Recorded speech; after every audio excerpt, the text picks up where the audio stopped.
bon asalaamaaleykum wa rahmatullah patriote cher patriote maa ngi leen di nuyu bu baax di leen jaare maa ngi wax ne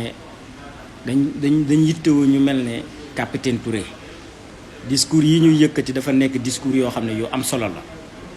parce que Sénégal dafa am fu mu jóge am fu mu jëm am ñu sacrifié wu ñàkk seen bakkan am ñoo xam ne ñi ngi ci biir kaso bi ba ñu àgg fii ñu àgg 1 mois des ci nit ñi dañoo war a am fulla ak fayda dem jëli seen carte électeur yi su ko defee li ci des ñu wàcc ci dëkk bi sensibiliser nit ñi parce que dëkk bi bàyyi kenn moomu ko yaayi kenn moomu ko porte à porte ñu campagne nit ñi gagné élection bi dem wate bu ñu watee ba pare sécuriser suñuy wat taxaw fa ba lu mu jaral agresseur bi pour mu jël sa kalpe mu jaral lu ko raw ba du ko jël barke alxuraanu karim Sénégal kenn moomu ko dañ koo bokk yambar mu juddoo fii ci Sénégal yaroo fi ba toll fii nga toll ay yambar taxaw naan la doo fi wax yow yaa dim yambar nanu am fulla am fayda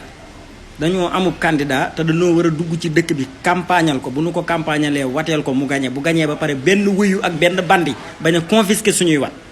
loolu du fi amee